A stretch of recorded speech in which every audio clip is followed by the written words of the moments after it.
Bom, começando mais um episódio do podcast edição 2025 da Brasil Promotion, como é de praxe, agradecendo também a organização através da Forma Editora, a galera que está aqui presente também da CrossHost, Bravo Comunicação e SPK que está fazendo, né, os nossos uniformes aqui, essa camiseta bacana que tem um caimento muito legal, um tecido espetacular. Tá bom, Merchan, não? Tá bom, tá bom, tá bom. Arrasou. E a gente está num bate-papo aqui e acho que vai ser o clima desse episódio, porque a gente está trazendo aqui celebridades, pessoas ilustres, que eu sou fã da instituição para quem eles prestam serviços. Vamos começar pelo Bruno. O Bruno vamos começar só uma partezinha, depois você complementa, tá, Bruno? Coordenador acadêmico na SPM, professor, escritor e também consultor. Temos a Zara Zimmermann, que é estrategista em marketing, conversão e vendas, e tem muito mais, mas no decorrer do papo a gente vai apresentar. E o Yuri, que chegou agora a convite dos nossos queridos convidados, Yuri Lázaro, que vai se apresentar também daqui a pouquinho. Então a gente vai começar o tema central, que eu acho que a gente não vai conseguir falar só disso, pelo papo que a gente teve fora do ar, o tema inicial aqui que a gente pode falar é o seguinte, o que eu posso falar? Campanhas de marketing em multicanais, ou omnichannel, como vocês gostam de falar, né? Vamos começar então, para quebrar o nosso gelo aqui, perguntar para o Bruno e para a Sara, pode ser também para o Yuri, que chegou agora, queria que vocês contassem um pouquinho sobre as suas trajetórias, rapidamente falando, se é que a gente vai conseguir isso, até chegar no posto que vocês ocupam hoje, né? Além das suas atividades normais, vamos dizer assim, na SPM, que agora, desde o ano passado, já é parceira também da Brasil Promotion, que, aliás, né, foi uma honra para nós aqui, inclusive representando a Brasil Promotion, tê-los, né, como parceiros. Né, vocês já fizeram, explanaram nas suas palestras, papo muito bacana que infelizmente não pude acompanhar, mas vou ter novas oportunidades. Vamos começar então pelas damas? Claro. Nossa querida Sara, que está esperando um bebê, já sabe o nome? Sim, Vivian. Parabéns. Primeiro Viu? podcast da Que Vivian. venha com Olha lá, já começa Né? famosa, hein? Né? Que venha com muita saúde. Viu? Obrigada. Vamos lá então, Sara. Pessoal, prazer. Sara Zimmermann, tenho a honra de ser professora na SPM ao longo desses dois gigantes aqui. Sou professora universitária há mais de 12 anos. Sou empreendedora, tenho uma agência, Zimmermann Pro, e trabalho bastante na parte de marketing e vendas digitais. Boa. E aí, Brunão? Queria aproveitar e mandar um abraço pro Marcelo Hermini, Sim. que é o professor, coordenador da área de trade marketing da SPM Recante, responsável por essa parceria, né? Sim. Por estarmos aqui. Então, um beijão, Hermini. Eu sei que ele vai assistir e depois vai zoar nós ainda. Bom, eu trabalho com comunicação e marketing digital, sou Bruno Pérez há 23 anos. Trabalhei na ONU, no Groupon, no iFood, na Core, na Discovery, sempre nessa área de... Podcaster. Valeu, boa. Eu sou host do podcast Jornadas de Marketing, tá lá no YouTube, no Spotify, em todas as plataformas. E nós vamos vender todo o serviço, pode ficar tranquilo. Boa, valeu. E dou aula desde 2008, tô na SPM desde 2017, 2018, cuidando principalmente dessa parte dos cursos de marketing digital. São vários professores, né? A gente tem um time muito legal, a gente está muito feliz de estar aqui. E é muito bacana participar de podcast, eu poder falar do que a gente pesquisa, do que a gente trabalha e poder ajudar a galera. E, obrigado pelo convite. Imagine, obrigado. A honra é toda nossa aqui. Yuri, nós escolhemos aqui fora do ar um nome artístico para o Yuri para representá-lo nesse podcast. Primeira vez que ele vai Primeira usar. vez que ele vai usar esse nome. Yuri É isso, Lázaro, não? Primeira vez. Eu tô na dúvida, Yuri Cunha, Yuri Lázaro, né? Igual o Bruno, a gente tava nessa discussão, né? Qual que é o melhor nome que gera mais impacto? Porque também tem a questão de como a gente encontra na rede, né? Porque joga no Google, é fácil a gente encontrar, não é? É um desafio enorme. Já Depende do que desperta, você né, quer mostrar, o que curiosidade. você quer esconder também. Exatamente. Galera, um prazer gigante estar aqui com tanta gente renomada, incrível. Eu falo, as pessoas com as quais eu convivo são pessoas brilhantes. Então, tá na SPM é um lugar de muita felicidade, porque a gente consegue estar com pessoas que estão discutindo temas de fronteira na escola. Verdade. Eu sou Yuri Lázaro, eu sou consultor há mais de 20 anos, então já fiz projetos dos mais diversos, projetos como implantações de SAP, planejamentos estratégicos, estruturações de operações no Brasil. Eu ajudei a trazer dezenas de empresas de varejo luxo para o Brasil. Ao longo dessa trajetória de mais de 20 anos, já atendi mais de 350 clientes, né, dos mais diversos portes, mas em grande parte empresas que compõem Forbes 500, Fortune 1000, né, empresas de grande porte, que estão no S&P 500, e mais de 600 projetos entregues. Né? Sou professor, consultor, pesquisador e professor há mais de 15 anos. Começou Uma com o quê? felicidade Com 5 enorme. anos, poxa. Ele tem essa cara de novinho, né? Ele é muito Caramba. jovem, É o gente, normal, ele é o muito cara, jovem. o cara Exceto fez esse parte que do vos doutorado fala. dele em Nottingham, entendeu? Na terra do Robin Hood. Ah, entendi. É. o Bruno é Entendeu? muito Tem essa cara generoso. de novinho aí. O Bruno escreveu com Kotler, dá pra... Pois difícil, né? Os caras. Os caras... E aí, vamos tentar extrair ao máximo de vocês, então, nesse pequeno espaço de tempo que a gente tem. Bora. A gente vai tentar segurar, mas Você viu que vocês vamos deu mal, se né? estender, não tem problema, Você tá vê. bom? Chamar o professor Três pra vir aqui, professores. cara. É. Pô, A gente fica fala só- pouco. Fica sendo sem parar. Eu imagino. Bom, vamos começar então pelo início.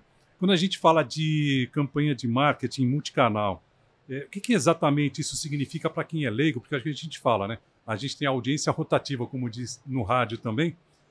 O que isso significa e por que essa abordagem é tão relevante hoje em dia para as empresas, enfim, no meio, né? Vou começar essa aí. O produtor falou que a gente não ia usar a câmera. É.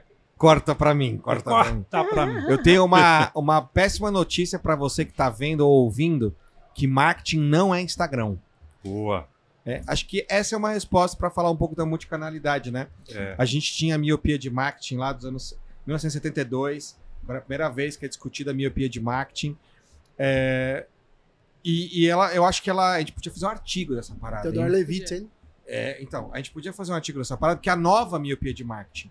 Onde, em 2017, foi feita uma pesquisa, que foi publicada na Folha de São Paulo, que 70% dos brasileiros achavam que... A pergunta era, o que é internet? 70% das pessoas respondiam que a internet era Facebook. Isso em 2017. O Facebook Sim. estava em alta e tal. Não duvido nada que se a gente fizesse essa pesquisa agora, as pessoas iam responder Instagram. Eu digo isso, assim, os dois professores aqui também estão sempre em banca de TCC e também dão aulas desde a graduação até em meio executivo. E a gente vê a galera só usando Instagram em estratégia de marketing. Sim. E até nas consultorias, né? Sim. Inclusive, eu e a Sara estamos numa consultoria juntos, recentemente, e a galera só consultoria. Só Instagram. Então, quando a gente fala de multicanalidade, foi o tema principal da minha palestra hoje aqui, a gente precisa saber onde está o nosso público, e o nosso público, com certeza, está em mais de um canal. Uhum. Tenho certeza que o pessoal está editando aqui e está no celular. É. Acertei. E aí, é por isso. Porque está no celular, porque você está no Instagram, porque você está vendo um podcast. Sabia que em mais de 25% dos lares no Brasil, a primeira tela já é o YouTube, cara? Sim.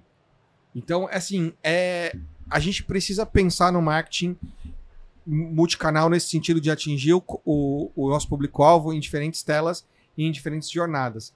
Incluindo entre elas um evento, onde a gente está aqui. O off, com certeza. O offline é muito mais uma experiência, né, Sarinha, hoje? Exato. Já virei host do bagulho, né? Desculpa. Não, Né, a Sarinha, o gente- que você acha dessa parada Não, aí? e foi, inclusive, o tema da minha palestra, né? Que a gente tá falando de marketing híbrido. Então, a Híbrido, gente né? tem... A gente pode estar falando de multitelas, mas a gente também está falando de multicanais. E é bem interessante a gente pensar que a gente, né, veio do mundo off, depois um boom do on, que é mais do que o Instagram e etc. Mas 2020, Covid, você vai pro on, bomba pra caramba. Só que daí as pessoas hoje estão sentindo falta do off. Então, a gente, quando a gente tá falando assim dessa omnicanalidade, a gente realmente está falando de estar nos canais que façam sentido pro seu público, né, gente? Porque a não ser que você tenha o maior budget do mundo, você vai estar em todos. Tipo o McDonald's. E né? não assim, Que é não vai em difícil, né? Então, assim, esteja naqueles que façam sentido pro teu público e faça um trabalho legal. Mas é garantir muito uma experiência positiva em diferentes canais, fazendo com que o teu usuário, o cliente, tenha essa possibilidade de escolher, né? Por quais canais ele quer passar, por onde ele quer começar, por onde ele quer terminar, enfim. Posso dar uma dica de livro, aproveitando Por que a gente é favor. professor? Boa. Marketing 6.0 do Kotler, o novo aí, ele vai falar da importância do offline, da experiência e tal, Exato. e ele vai trazer, é legal que eu já passei aqui, vi umas empresas eu tô antenado nos eventos, que é isso, são os eventos imersivos. A gente tá falando de imersão, de experiência, de humanização, VR. de relacionamento. É o que a gente Usando fala todas as sempre, né? Hoje o tecnologias. consumidor não quer mais um produto, um serviço, ele quer a experiência. né? Exato. E é interessante que quando eu dou aula de branding, você já foi numa das aulas, né? Eu proíbo a galera de usar a palavra experiência. Sim. Porque às vezes, se a acadêmico, se a gente resumir muito experiência, qualquer coisa para experiência, fica muito simplório. Pode Então, ser. eu falo para os positivo alunos ou falar assim: beleza, você entendeu a experiência, me descreve. E aí o cara vai trazer o cheiro, aí a gente vai, vamos trabalhar como que o marketing pode trabalhar esse elemento sensorial. O som, o VR, e aqui que eu acho legal de vir nesse evento, a textura. Vindo para cá, antes de gravar, eu olhou, cara, olha a qualidade daquele brinde. E aí, na hora, a gente falou, pô, isso tá associado à marca de luxo. Então, posicionamento, branding. E, cara, tudo isso tem a ver com essa multicanalidade. A gente fala, tem uma pesquisa do Mass Middle, que as pessoas, do ponto de lembrança da marca até a compra, são 140 pontos de contato. 140 pontos de contato não vai ser em um único canal. A pessoa vai pesquisar no Google. Agora, a ChatGPT, né? Yuri falou de IA. Nossa, você mostrou uns vídeos, né, cara? Não, e assim, é assustador porque qual que é o problema? Quando a gente vai para o planejamento, e é uma coisa que a gente se depara muitas vezes, o pensamento executivo é muito linear. Sim. Então a gente está falando de um ou outro e não é bem isso, porque o que acontece é a gente precisa entender as jornadas e mais do que isso, querer conectar de fato com um novo perfil de público. Por exemplo, o Itaú agora tem uma conta para gamer que ele está no Discord. E é um outro canal. Como é que eu vou trabalhar Discord? Como é que eu atendo nesse canal? Como é que eu entendo as características, o que eu consigo fazer, o que eu não consigo fazer? E porque é isso, a gente está na conveniência. Eu vou atender o meu cliente no canal no qual ele está. E não é uma jornada linear. A gente está com o celular, com o tablet, com o computador. Então a gente começa uma jornada, às vezes, no celular, vai para o computador, do computador volta para o celular. Aí eu vou pagar no Pix pelo celular, mas eu estou no computador. Então, essa jornada ela vai trafegar por várias situações. E muitas vezes, se a gente está com um tomador de decisão que esquece, olha muito para a preferência dele, que foi até um dos pontos que o Bruno falou, que a Sara falou, eu vou querer investir no Facebook, tá, mas será que teu público está no Facebook? Será que ele não está no TikTok? Será que ele não está no Quay? Será que ele não está em outra mídia? Eu tenho que estar na mídia onde o meu cliente está. Exato. Não é o Ele que eu escolhe. penso, mas é o que ele quer. E aí não é o foco no cliente, é o foco do cliente. E aí é uma questão muito mais profunda de empatia para ter essa sinergia entre canalidade. Mas hoje a gente ainda tem um passo anterior que é exatamente essa estratégia de canalidade. Por que eu tô lá? Qual que é a frequência? Como eu me posiciono? Os limites e o foco de característica de cada canal. Então, a palestra do Bruno e da Sara foi brilhante. A da Sara falando de híbrido e do Bruno de multicanalidade é um negócio que explode a mente da gente. Sim. Mas são desafios que a gente enfrenta no dia a dia, porque às vezes a pessoa não tem tanto recurso e acaba escolhendo um canal, e aí aquela questão da o que é marketing digital? Instagram, é Google. Não, é muito mais do que isso. É uma coisa muito mais ampla de maneira geral. A gente não quer falar que é para estar em todos e fazer um trabalho mal feito. Exato. Mas sim. E acho que a principal dica para você saber qual escolher é conhecer o seu público-alvo. Né? Como vocês falaram. E aí tem uma ferramenta de inbound, que é a Sara especialista, que a gente até falou lá no Jornadas de Marketing muito, né? Que é a construção da buyer persona. Então, se você está nos ouvindo aí, construir uma buyer persona com pesquisa quantitativa e qualitativa, você pode usar agora a inteligência artificial, tem pesquisas de mercado. Você quer um exemplo prático disso? Cada vez que você vai pegar um brinde aqui na Brasil Promotion, o que acontece? O cara escaneia, né, o seu crachá. Quando o cara escaneia seu crachá, o seu lead, os seus dados, que foram feitos lá no site, vão para a empresa. Então, isso é uma forma de eu saber quantitativamente e qualitativamente quem visitou o meu stand. Com base nisso, eu consigo começar a construir uma persona, que nesse caso não seria o comprador, mas quem é a persona que pega brinde, quem é a persona que compra. Com base nisso, eu vou começar a escolher os canais. Né? Então, acho que é uma dica prática aí para você escolher quais canais dentre tantos que nós temos aí. Não esteja em todos. Tipo, fazer o incremento rapidinho só nisso. Que também, eu também é válido. Nossa, professor, é difícil. E aí eu já passo para a Sara já. Que é o seguinte, tem uma questão que quando a gente pensa no B2B, tem gente que fala, mas isso é besteira. E aí é um risco muito grande, porque no B2B eu tenho o financeiro. O que o financeiro quer dentro da jornada?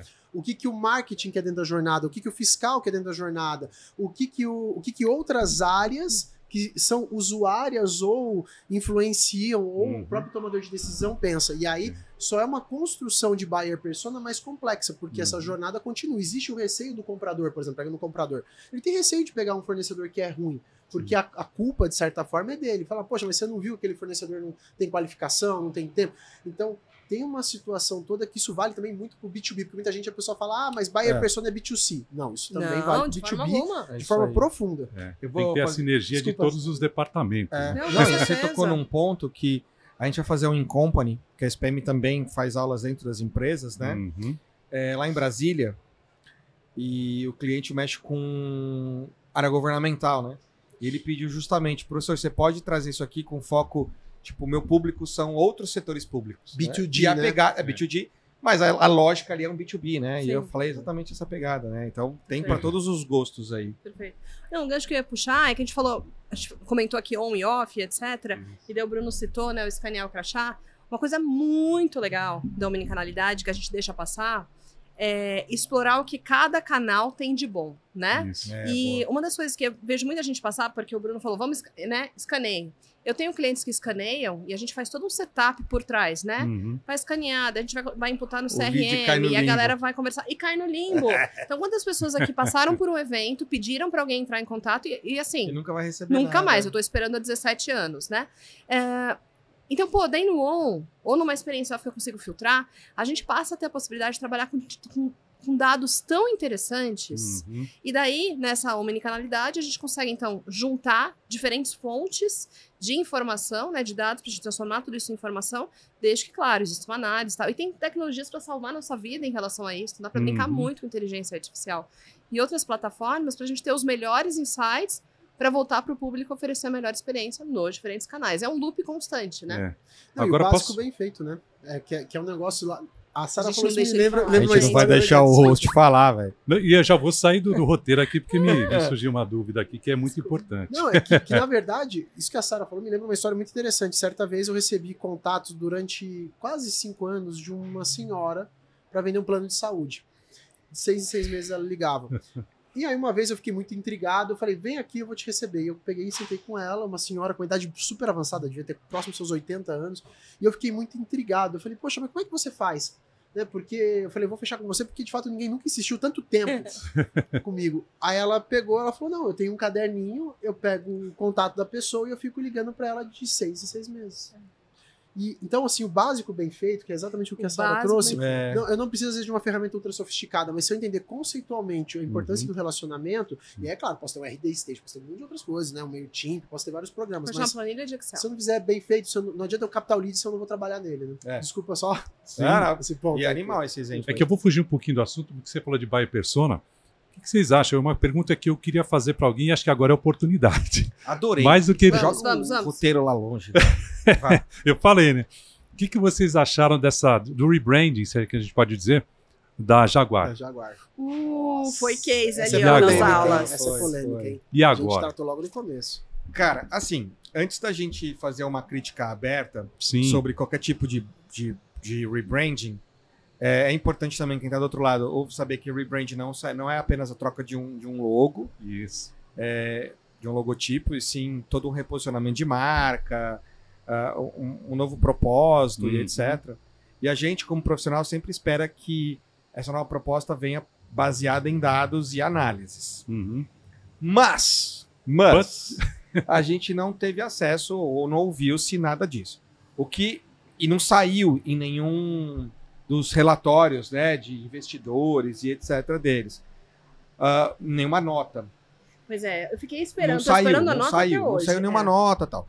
Então, o que se tem são boatos de que boato número 1 é que tinha a venda para o público que era um público padrão da Jaguar tinha diminuído muito, vinha diminuindo nos últimos anos, e que a marca não era atrativa para a próxima geração.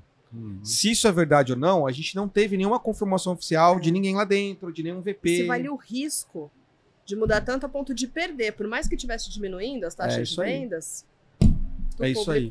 E aí o resultado, aparentemente, então, antes de a gente esperar um resultado, que é fácil também engenheiro de obra pronta, né? Mas a gente discutiu muito, e outros professores na SPM, se aquele era um caminho. E foi unânime de que era uma mudança drástica demais para uma marca que já ocupava um lugar de associação de marca no cérebro, na cabeça, na lembrança de um público específico. Poderosíssimo. Que mesmo a geração Z, quando chegar nessa idade, se conectaria com aquela marca. Né? Então a gente sabe que essa é uma marca Jaguar que pertence ali a pessoas 40 a mais, até 50 a mais, tem um público-alvo específico, um nicho específico. Isso. Então, olhando por essa perspectiva, foi um tiro totalmente no escuro. E aí isso piora com a ideia de você transformar a marca, o lançamento de um novo carro, de uma nova marca, num desfile de moda. Então, assim, você tira ela do posicionamento, tenta lançar um novo posicionamento. E terceiro, isso vai ficar pior ainda no momento onde a gente está vendo uma diminuição de compra, especialmente pela geração Z, em carros a combustível a fóssil. Qualquer carro, não só qualquer Jaguar. carro, tem razão. Qualquer carro, eles já estão comprando menos carro. A carro. galera não tá tirando carteira de motorista. Exato. E quem tá tirando vai comprar carro elétrico. E a gente tem BYD e Xiaomi e GWM vindo forte, e ainda mais com as taxações aí, a gente vai ter um descarregamento gigantesco no Brasil de carros chineses, e imagino que em outros lugares também. Então, assim, você olha por todos os lados, eu não consigo enxergar um ponto positivo nessa troca. Então, essa é uma opinião geral, assim. Tá. É uma curiosidade que eu tinha, assim. Não, se alguém fez alguma pesquisa, a gente queria ter acesso. E aconteceu um efeito muito negativo nos dealers brasileiros, né? Então, eu tive conversando com alguns dealers e, assim, qual que foi o problema? Eles tiveram que queimar o carro porque criou um posicionamento muito ruim. Sim. Então, explica aí que queimar o carro é vender muito barato. É vender muito barato. Porque senão tem uma galera que vai pegar o corte. Literalmente falando. Entendeu? Media training. Os caras vão pegar um corte e vão falar: Yuri Lázaro. Vou fazer videozinhos. Yuri Lázaro quer queimar o carro na rua. É bem isso, né? E dentro dessa situação toda, os concessionários se viram numa situação muito delicada, porque o rebranding foi muito forte. Foi. E aí o público que já comprava e que já vinha num declínio na quantidade de vendas deixou de comprar. E nisso, mas o mercado não tá bombando. Vamos pegar um caso paralelo, o Brasil, que é a Porsche. Que a Porsche tá crescendo absurdamente ao longo dos últimos anos. Então, essa falha vem, inclusive, para apoiar mais ainda esse declínio. Então, posicionamento é uma coisa muito séria, né? A gente fazer uma transação muito drástica. Tinha tantos outros caminhos. É muito complexo para optar depois.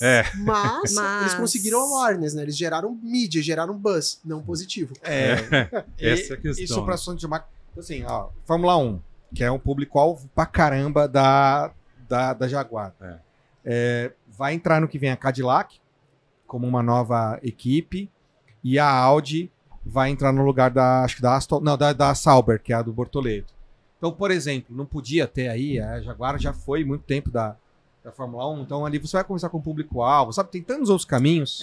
Assim, no meu achismo, tô totalmente opinativo aqui, o que a gente vê é uma oportunidade muito grande de marcas uau, mas que realmente podem estar sendo vistas como algo, vou usar o termo aqui ultrapassado, mas não é, enfim, de fazer uma modernização. Eles não fizeram uma modernização, eles fizeram um extreme makeover, né? E eles foram atingir um público que, por exemplo, hoje não é a galera que vai ter o investimento necessário para ter o carro. Então eles, falaram mal, vamos dizer assim, dos pais dessa geração que eles querem alcançar. Essa geração não quer comprar esse carro, mas eles foram lá e ainda alfinetaram os que tinham poder aquisitivo para isso. Então, eu não gostei, mas a gente ficou esperando a resposta. Gente, todo mundo ficou esperando a resposta. A única resposta foi: não demitimos a agência. Ainda assim, a gente ficou em dúvida. E tem um posicionamento que é muito equivocado, que a gente acha que o que é antigo é ruim, ou que o que é antigo... E assim, o que é antigo é algo que é bom porque ele é clássico e ele atravessa o tempo. Então, o que é bom atravessa o tempo. Então, se a gente pega e joga a tradição fora, a gente muitas vezes acaba jogando a água com a criança, a bacia com a água com a criança junto, né? Então, assim... Quando você esquece de quem você é, da tradição, do jaguarzinho, do símbolo, você acaba muitas vezes tendo um problema muito sério, que foi isso, né? Me manda só esses dois pedaços. Me manda só esses dois pedaços do Yuri metendo fogo no carro e jogando a bacia com a criança dentro. Nós vamos fazer uns cortes do Yuri. Um outro comentário, né? A gente usa muito no marketing, na comunicação, a questão de trabalhar a persona da marca e até os elementos que a gente está usando ali naquele comercial, naquele material, para que as pessoas se vejam, né? Então, eles não só mudaram a identidade visual, né, o símbolo, as cores, etc., mas eles trazem os carros... Não, mas eu estou pensando nos elementos, nas pessoas que eles colocaram ali, naquela comunicação. Parecia United Colors of Benetton. Todas as pessoas que teriam poder aquisitivo e o desejo de comprar não se viram mais ali. Parece zoeira. Só que na contramão, não vou puxar o assunto, mas veio a Volvo e deu a postura dela. Bom, vamos falar de desafio, voltando para o cerne da questão, né? O que vocês podem colocar em termos de desafios? Vocês que atendem as grandes empresas também, o que elas estão enfrentando nesse desafio de integrar essa multicanalidade aí, tanto digitais quanto físicos, né? Nossa. De repente, dá para fazer uma estratégia coesa, assim? Dá? Com certeza dá para fazer uma estratégia coesa, mas que seja... A palavra é estratégia, então a gente faz um planejamento, a gente realmente entende de onde está partindo.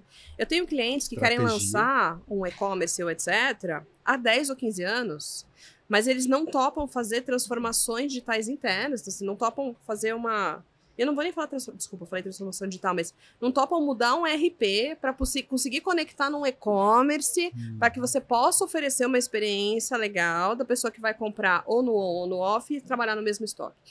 Então, com certeza um planejamento, com certeza entender que a empresa vai, principalmente se ela já estiver posicionada, né, e dela vai trabalhar nos outros canais, que ela entenda que vai haver uma transformação de plataformas e uma transformação de cultura. E daí, por isso, hoje que a gente tem nativos digitais, empresas nativas digitais com tanto mais facilidade. Elas começaram no ON e já começaram com plataformas mais atualizadas, XYZ. É fácil brincar de off, ou é fácil brincar dessa multicanalidade em diferentes canais no ON, enfim. Essa é a minha experiência com os clientes que eu tenho hoje.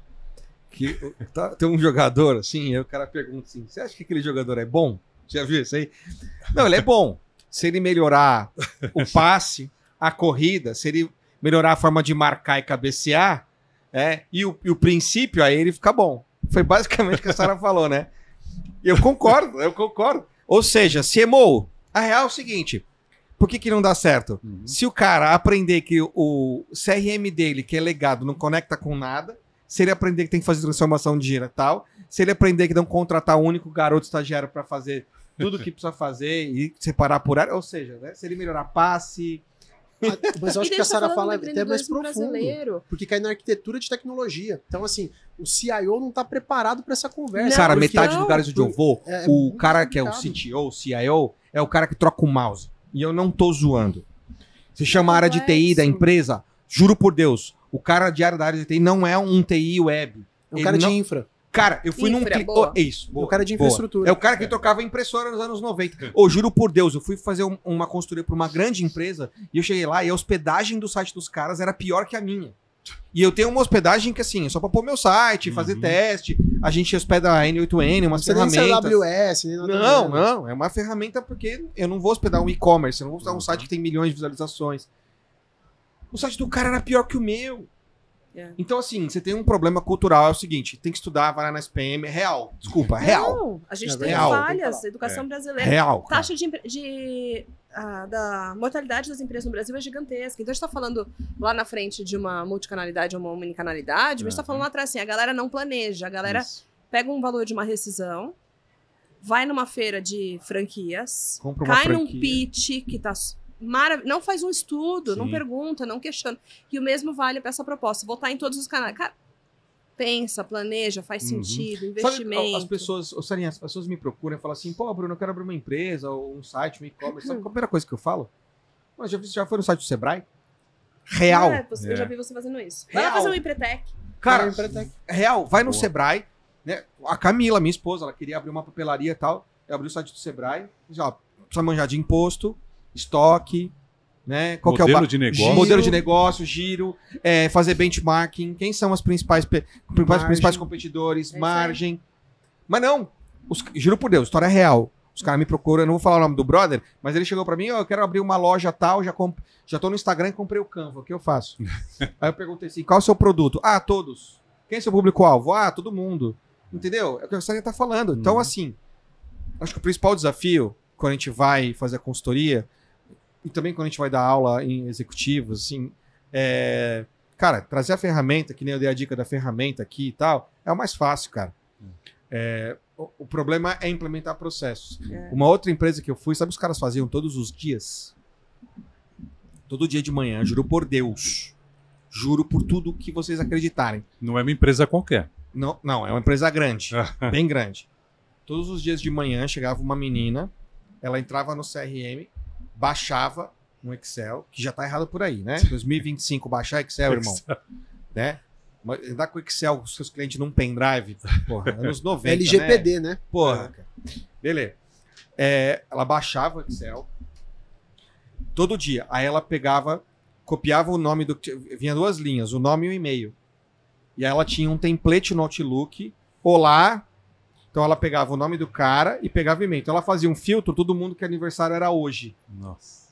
Então ela todo dia de manhã mandava 50, 100 e-mails de aniversário no braço. Nossa. E eu não tô falando que faz 10 anos isso. Mudou isso em janeiro. Porque eu cheguei lá e implementei um RD Station, que é básico. Um CRMzinho, Uma automação de marketing básico e cliquei num botão e implementei régua de aniversário. Todo mundo, nossa, eu falei, então, isso aqui existe desde 2004. E daí você entra na questão da miopia organizacional, né? Porque daí a galera vai falar, não, mas o investimento na plataforma, assim, o salário da pessoa. Não, e a menina Com falou todas assim, as nossa, horas, aí o cara, o gestor todos os erros, dela, sabe o que ele falou? Ele falou assim, putz, mas agora ela vai perder o emprego? Falei, irmão, tá aqui, ó, RD University, a gente vai treinar ela para mexer na plataforma. A gente vai dar mais oportunidades de empregabilidade para ela no futuro, quando ela quiser sair daqui. Ela vai parar de fazer um trabalho mecânico, que é copiar e colar um nome para um e-mail.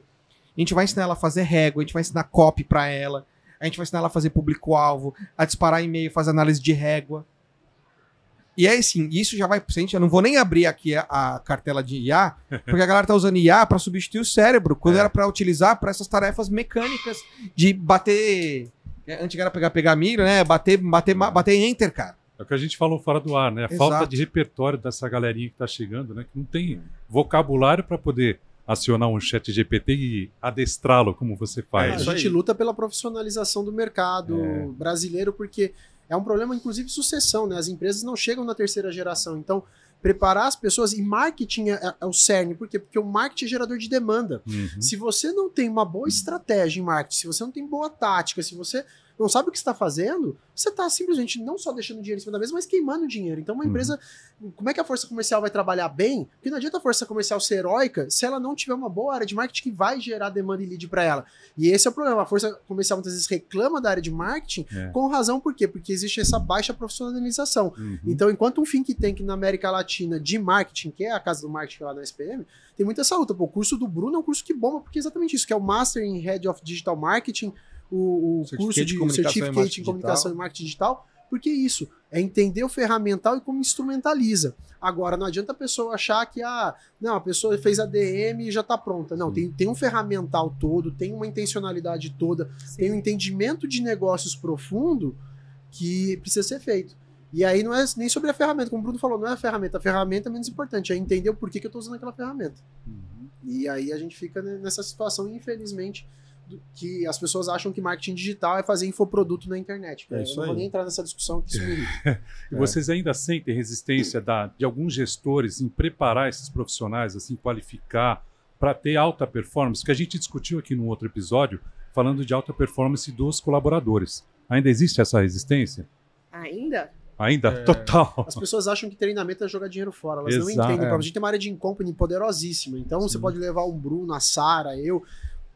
Programas feitos sobre medida. E você leva o patamar da maturidade da área para um outro patamar, porque muitas vezes precisa ser instrumentalização, e mais do que isso, a recapacitação, porque o que era utilizado anos atrás deixa de ser utilizado em marketing digital, a coisa muda uma frequência terrível. O Bruno e a Sara, gente, assim, assustador. Às vezes de uma semana para outra muda dashboard, muda formato, muda ferramenta. Se você é gestor e está nos ouvindo aí, hoje você deveria estar pagando um curso de engenharia de prompt para os seus funcionários.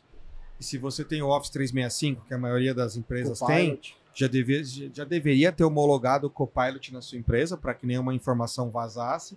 E quanto mais processos de automatização e de IA seus funcionários estiverem fazendo, mais dinheiro você vai economizar. E as pessoas estão lá contratando o sobrinho para ele fazer um post de Instagram, mexer com anúncios, cuidar do site. E, cara, geralmente isso não dá certo. E aí a gente tem uma enorme resistência. A parte de trade, né, que o Hermine também, né, domina, também, super importante. Aliás, tem um episódio que eu entrevistei o Hermine, acho que é uns 5, eu acho, 4. Cara, é uma aula. Então, se você está nos ouvindo e gosta de trade marketing, sério, é uma aula de trade marketing. Case da Parmalat tá lá, hein? Tem que Case da Parmalat, o Hermine é uma sumidade, na moral, cara. Ele é demais. O que aconteceu com os bichinhos, né? O Hermine que matou os bichinhos da Parmalat. Tem que assistir pra ver. Assista o episódio que vocês vão entender mais. Mas o Hermine matou os bichinhos da Parmalat. O que aconteceu com o estoque dos bichinhos? O estoque, ele vai contar.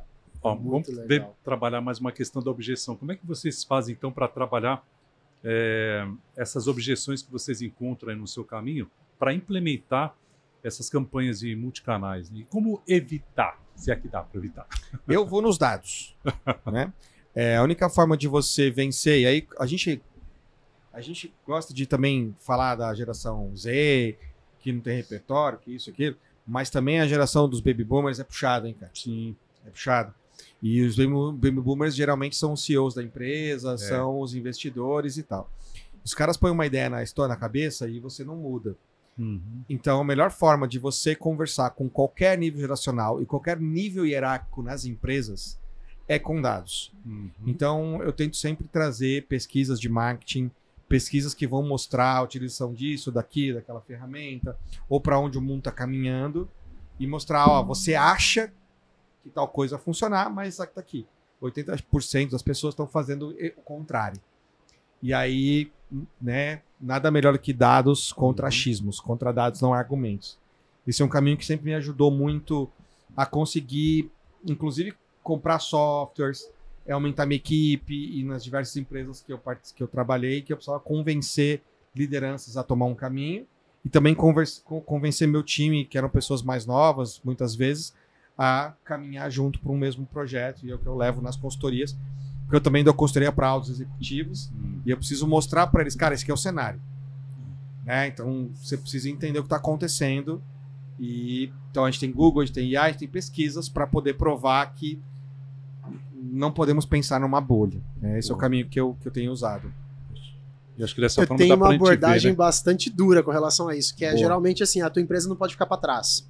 E isso dói na maioria dos executivos. Tem uma de agro que eu tô atendendo, gigantesca, brasileira, capital aberto, que você fala, ó, vocês estão num segmento super competitivo, vocês querem ficar para trás?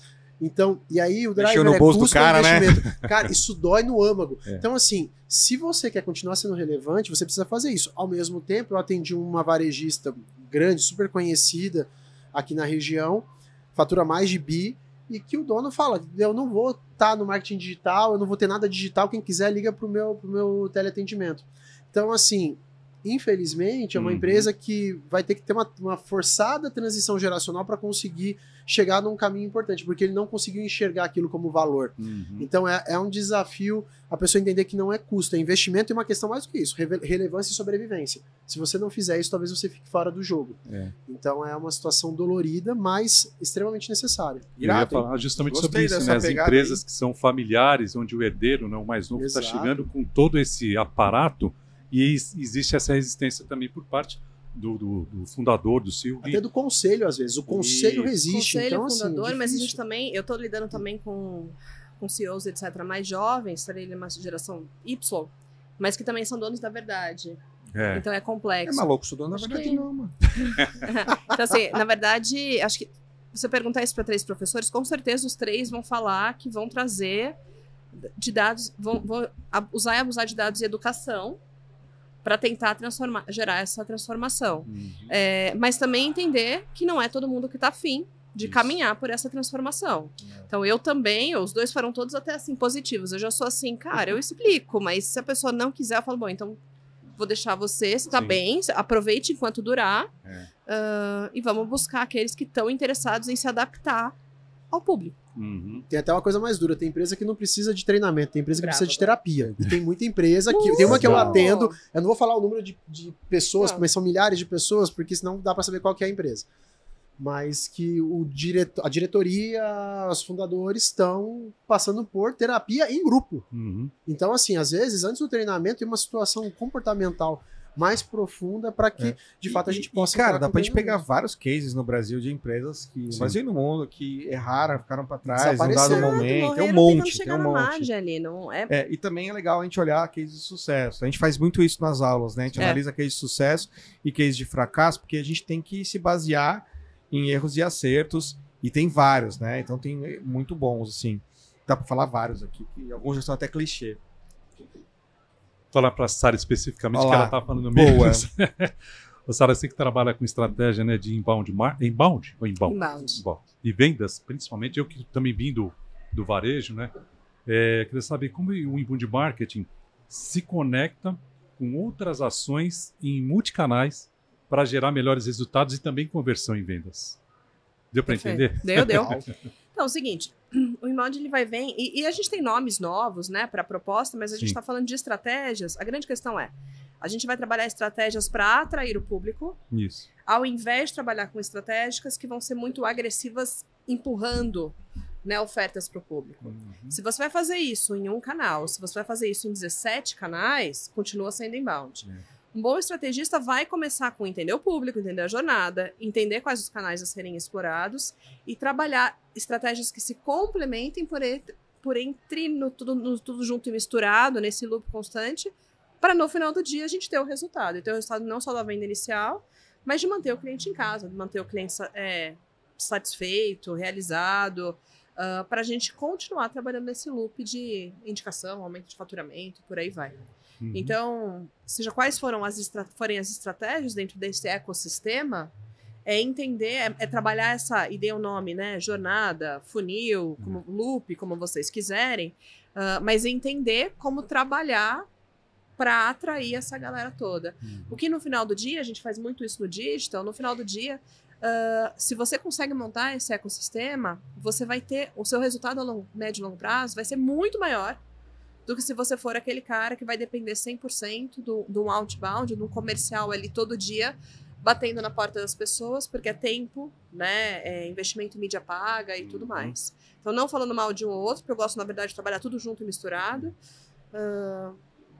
mas tá no meio disso tudo trabalhar com diferentes canais e garantir que a jornada ela seja a melhor possível para o usuário. Uhum. Fala com o Yuri, dentro desse ambiente acadêmico, o que você está sentindo? A gente estava falando dessa nova geração, tudo. Assim, em se tratando de SPM, você já entende que o aluno já está lá porque ele já tem uma predisposição, já está no caminho certo, né? Mas o que você está sentindo? Ainda tem essa falta de repertório? Ou existe uma... Ele não se encontrou ainda no caminho, de repente é status? Eu não acredito que seja, tá? Mas o que você pode... Que leitura que você faz nesse sentido? A jornada ela é muito individual de maneira geral, né? Cada pessoa tem uma jornada de trajetória profissional, de maturidade, de entendimento de si, de entendimento das suas competências e fragilidades muito peculiar. Isso. Tem muita gente que tá perdida e continua perdida, e às vezes algumas pessoas mais interessantes que eu conheço são pessoas que são perdidas com 70, 80, 90 anos. Sim. Mas eu entendo que o repertório ele tá mais amplo, mas menos profundo. E esse é um problema, porque às vezes a gente precisa ser especialista em algo para depois a gente querer ser generalista. Hoje eu sou uma pessoa generalista, eu falo de múltiplos temas, mas eu tenho minhas fortalezas, estratégia, projetos, processos, que são as grandes fortalezas que sempre guiaram a minha carreira, em especial projetos. Então eu entendo que todo jovem profissional ele deveria estar buscando se aprofundar muito dentro da temática dele. Tem instituições igual a nossa que as pessoas têm a felicidade de poder estar com professores do porte, da envergadura, da Sara, do Bruno. Eu falo para meus alunos, o aluno faz uma matéria comigo de graduação, eu falo, ó, tanto que a aula do Bruno tá bombando esse semestre, não tá? Eu falei, já faz a aula do Bruno. Metade veio da sala do Yuri ano passado. Eu falei, pessoal, vocês estão em PP, se vocês não fizerem a aula eletiva do Bruno, vocês estão perdendo uma das melhores cadeiras, que é de gestão de marcas, brand, vocês têm que saber. Então, assim, ele vai saber, às vezes não, porque ele tá muito jovem, às vezes ele não consegue fazer essa análise. Meu irmão mesmo tá fazendo um curso que eu tinha indicado outro, eu não vou entrar aqui em detalhes, mas é exatamente sobre isso. Eu senti né? um ressentimento, quero só fazer esse parênteses. Tenho ressentimento com relação a isso. Mas é exatamente sobre isso, né? Às vezes de fora a gente consegue enxergar, mas a pessoa ela precisa ter um processo de autoconvencimento. Se ela não comprar aquela jornada, é um desafio. Então, com relação à maturidade, eu vejo que as pessoas buscam mais, mas ao mesmo tempo a taxa de completude é menor. Então, se a gente pega, por exemplo, cursos digitais, que foi até o tema da minha tese de doutorado, a gente sabe que cursos online comprados que são gravados, que não são ao vivo, que ao vivo a pessoa, igual a nossa pós, que é híbrida, a pessoa tem que estar lá ao vivo. Quando o curso é gravado, a taxa de completude ela orbita entre 3% a 8%. Ou seja, a gente sabe que quem compra não chega ao final. Tanto que é muito comum cursos que, assim, esse dropout é gigantesco. O pessoal grava 3 aulas porque sabe que a pessoa não vai chegar em toda a trilha de conteúdo. Então, existe um desafio grande no formato, na característica que a IA, até o Bruno compartilhou uma ferramenta agora do Google que cria videoaulas de forma super didática, que saiu essa semana, essa funcionalidade, que está nesse desafio da pessoa entender que ela tem que ter uma humildade enquanto ser humano, enquanto profissional, de buscar de forma contínua aprendizado e desenvolvimento, e mesmo em algo que ela acha que ela sabe, ela estar aberta e permeável a aprender. Mas se a pessoa não tiver essa mentalidade de aprendiz, tudo isso cai por terra. Então, nós somos eternos aprendizes. Eu acho que você trouxe um ponto do Eterno Aprendiz que tem muito ligado ao que a SPM acredita, né? Que é o lifelong learning. A gente tem que aprender para sempre agora. Então, a gente faz graduação, pós, master, MBA, mestrado, agora doutorado, depois vem pós-doc. E mesmo durante o doutorado a gente faz um curso de engenharia de prompt, porque começou IA, Zerou todo mundo, né? Pum, zerou, vamos começar todo mundo igual de novo. Então, foi todo mundo estudar de novo. Então, lifelong learning, né? Isso eu acho que sempre foi, mas agora é o grande core, assim. Então, não acredite que você fez uma pós e, pô, beleza. Não. O mundo está mudando cada vez mais constante, a gente precisa estar sempre aberto ao aprendizado. Então, todos nós aqui, acho que o Yuri agora acabou o doutorado agora, né?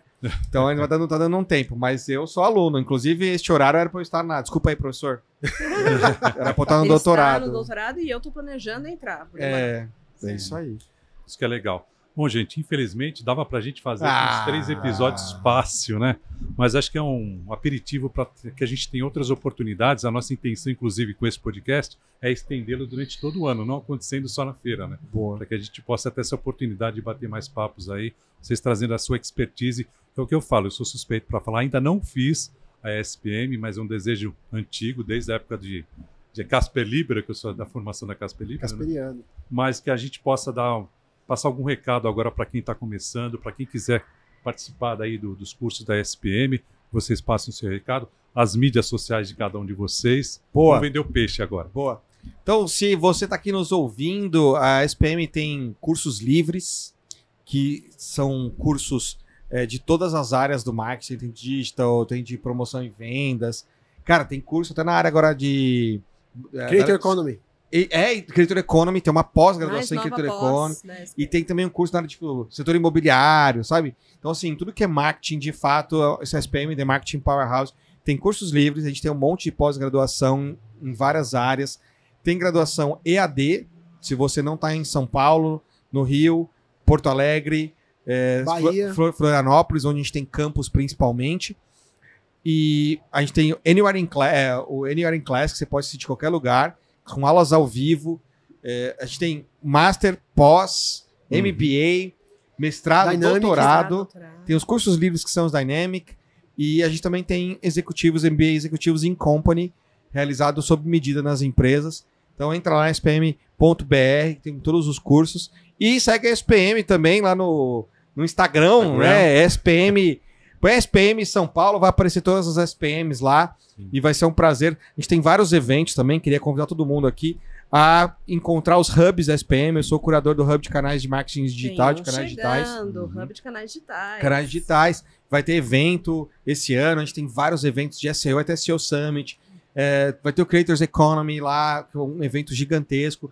Então, se você quer ficar antenado nesses eventos, joga lá spm.br/canais-digitais, que você vai conhecer uma página só com todos os cursos, eventos, tem guia da Hype Auditor, guia de Creators Economy, então, assim, conteúdo é o que não falta para você ficar antenado. Muito e se quiser se conectar comigo também, @eu Bruno Pérez, qualquer rede social, vai ser um prazer falar com todo mundo. Seu canal no YouTube. @eu Bruno Pérez, qualquer rede social, e no Spotify, no YouTube, Jornadas de Marketing. Vai ser um prazer conversar com todo mundo lá. Show de bola. Obrigado. E aí, Sara? Bom, o Bruno apresentou 100% da SPM. Aproveitei aí, né? Então, tô com ele na pós, tô com ele na graduação, tô com ele no Hub de canais digitais. Então, espero vocês lá. Eu tô como a Sara Zimmermann ou Zimmermann Sara. Não consegui eu, Sara Zimmermann, em todos os lugares, tá bom? Deixar claro. Oficial. LinkedIn e Instagram. Espero vocês lá. Legal. E aí, o Yuri Lázaro. Vai ter que mudar essas redes sociais. Vai ter que mudar as redes sociais, depende da rede social, né? Mas quem jogar Yuri Lázaro encontra no LinkedIn, Instagram, nas principais redes também. Vai ser uma felicidade enorme estar com vocês, estar em contato. Manda mensagem, eu respondo, não quer dizer que vai ser na hora, mas eu tento garantir um tempo criar uma de IA para responder na hora. Tem as IAs, né, de autoatendimento lá, mas nem sempre elas acabam sendo rápidas. Mas vai ser um prazer gigante estar com vocês, trocar ideia, bater papo. E a casa está sempre aberta, a SPM está sempre aberta. A gente tem os Day Ones lá, que geralmente o Bruno é um dos hosters. As pessoas não têm noção do quanto você pode ir e vivenciar, experimentar tudo aquilo. Gratuitos, inclusive, alguns, né? Não, se você está em São Paulo, no Rio principalmente, tem muito evento presencial para você conhecer os campos e fazer networking, né? Conhecer outras pessoas, porque a SPM acredita muito nessa multicanalidade também da educação. Então tem aulas, principalmente todas as aulas online são síncronas, ao vivo, mas também tem cursos híbridos, onde parte é presencial, parte é online. Então, acho que de vários temas isso é muito bacana. Gente, lembrei, né? A gente tem toda semana aulas ao vivo no LinkedIn. Tem os Toda semana. Unlocked. Então, Os Unlocked, assim, gratuito, com Segue certificado. esse Uma no faixa. LinkedIn, cara. Tem um fantásticos. montão de conteúdo. A gente tem os happenings, eu sei que em São Paulo bomba, tem que entender nas outras localizações também, com resultados super legais. Então, 10 são eventos presenciais dentro do campus, mais ou menos uma vez por mês, aberto, gratuito. E isso é importante na jornada para você decidir o que você quer aprender na sua Exato. vida, né? Ninguém aqui é consultor financeiro. A gente não sabe nem quanto custa os cursos. Todo mundo aqui é acadêmico. Então a gente está sempre para ajudar, assim, o que é melhor para a sua vida profissional. E aí depende do momento, depende do que você quer. E nada melhor do que você ir atrás, buscar esses conteúdos. Por isso a gente fala de hub, a gente fala de Day One, a gente fala de eventos. E vir nesses eventos aqui. Isso faz parte da construção cognitiva de saber onde você quer chegar. Obrigado pela oportunidade, Brasil. eu Uma te honra estar agradeço no aí, a gente. maior Obrigado evento pela de galera trade aí, da valeu, América obrigado. Latina, né? Porra, irado, Então obrigado. É um A privilégio. gente tá Demais. honrado Muito de obrigada receber pelo vocês. É uma convite. pequena degustação que vocês vão ter lá na SPM. Já tivemos aqui também na plenária, que realmente vale muito a pena encontrar esses caras, trocar essa informação, esse bate-papo, né, de forma descontraída, mas sempre levando para você um assunto sério, pertinente, que vai servir para a tua vida com certeza. Ficamos por aqui agradecendo mais uma vez o Bruno, a Sara, Yuri, e estamos de volta daqui a pouquinho num próximo episódio. Até mais. Valeu, Tchau, tchau, galera. Valeu.